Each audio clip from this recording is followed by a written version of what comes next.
ஒரு பொண்ணு அரசியல் பேசினா, ஏதாவது பேசினா, எழுதுனா, சமூகம் சார்ந்து செயல்பட்டுட்டா அதிகபட்சம் அந்த பிள்ளைய எதிர்த்து உங்களால பேச முடியாது, எழுத முடியாது, இல்ல வேற எப்படியும் கமெண்ட் பண்ண முடியாது. நேரடியா புணர்றது, அவ்வளவுதான். ரேப் த்ரெட், நான் உன்னை ரேப் பண்ணிருவேன், உன்னை அதை பண்ணிருவேன், இதை பண்ணிருவேன் அப்படின்னு. ஏன்னா உன்கிட்ட ஆணுறுப்பு இருக்கு, அவ்வளவுதான் இல்லையா? ஆணுறுப்பு எல்லாருக்கும் தான் இருக்கு. ஆணுறுப்பு நாய், நரி, பூனை, இந்த சின்ன சின்ன பூச்சி இருக்குல்ல, அது கூட தான் இருக்கு. அப்ப 6 அறிவுடைய மனுஷன் உனக்கு என்ன இருக்கு? உனக்கு அறிவு கிடையாதா? அறிவெல்லாம் இருந்தா நீ ஏன் சங்கியா இருக்க போற? சங்கி மங்கியா சுத்திக்கிட்டு இருக்க போற? கொஞ்சமாவது அறிவு இருக்கணும்.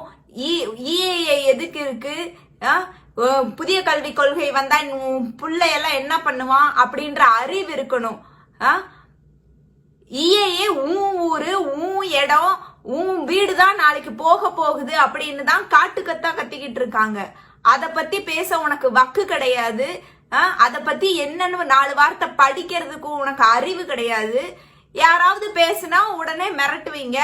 அந்த அட்ரஸ் கொடு, இந்த அட்ரஸ் கொடு, வீட்டு விலாசத்தை வாங்கி கொடு. பேசு, உனக்கு அறிவு இருக்குல்ல, வாய் இருக்குல்ல, பேசு. அது உனக்கு நல்லாவும் பேச வராது. இஷ்டத்துக்கு கண்ணா பின்னான்னு கெட்ட வார்த்தை பேசுறதும் இல்லைன்னா ரேப் த்ரெட், பிள்ளைனாலே ரேப் பண்ணிடணும். ஏடா உங்களுக்கெல்லாம் கொஞ்சமாவது அறிவு இருக்கா? ஏதாவது உங்களுக்கெல்லாம் மூளையில கொஞ்சமாவது ஏதாவது இருந்துச்சுன்னா, EAAனால நாளைக்கு உனக்கு என்ன ஆகும்? சரி, நீ செத்து போயிருவ, அப்ப எப்படியும் பாதி கெழடாயிட்ட, செத்து தொலைவ. அடுத்து உன் சன்னதிக்கு என்ன ஆகும்? புதிய கல்விக் கொள்கை வந்தா நீ எல்லாம் நல்லா படிச்சு முடிச்சுட்ட. இப்ப அடுத்து உனக்கு வர்ற பையன், உனக்கு அடுத்து வர்ற பேர குழந்தைகள்லாம் எப்படி படிப்பாங்கன்ற அறிவு இல்ல. அதெல்லாம் உனக்கு தேவையும் இல்ல. சும்மா அப்படியே யாரு பேசினாலும் அவங்க பொண்டாட்டி அப்படி, இவன் பிள்ளை அப்படி, அவளை இழுத்து கற்பழிச்சிருவேன், இவளை இழுத்து இது பண்ணிடுவேன்.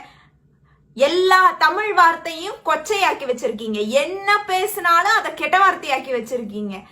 மனுஷனா இருக்கவன் வாழணும், முதல்ல சோறு வேணும். கொரோனா வேலை போச்சு, அவன் காசு இல்லாம திரிஞ்சுக்கிட்டு இருக்கான். வெக்கமே இல்லாம எந்நேரமும் 50 ரூபாய்க்கு இன்டர்நெட்டை போட்டுட்டு நொய்யின்னு அவனை போட்டுருவேன், இவனை வச்சிருவேன், உன்னைய ஒரு வழி பண்ணிருவேன், உன்னை ரேப் பண்ணிருவேன். இதே பொழப்பாடா சங்கி பயலுகளா?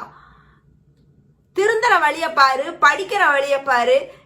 சரி, எதுவுமே வேண்டாம், அரசியலே வேண்டாம், சமூகம், உன் வேலை மட்டும் பாரு. அதை விட்டு எவனோ அவன் சம்பாதிக்க, அவன் பாக்கெட்ல காசை போட்டு போறதுக்கு எதையோ பண்ணிக்கிட்டு இருக்கான்.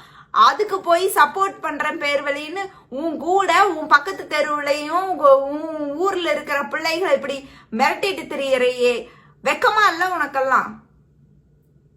இதெல்லாம் உங்க அம்மா, வீட்டுல இருக்கிற அக்கா, தங்கச்சி பார்த்தா உன்னையெல்லாம் காரி துப்ப மாட்டாங்க? இல்ல அவங்க கிட்ட போய் சொல்ல. பொது சமூகத்துல வேலை செஞ்சா அவங்க உடனே ரேப் த்ரெட், அத பண்ணிருவேன், இத பண்ணிருவேன். உன்னால ஒன்னும் பண்ண முடியாது. அறிவு இருந்தா பொழைச்சுக்கோ, இல்லைன்னா நாசமா போ. சரியா? உனக்கும் சேர்த்து தான் இங்க போராடுறவங்க எல்லாம் போராடிக்கிட்டு இருக்காங்க.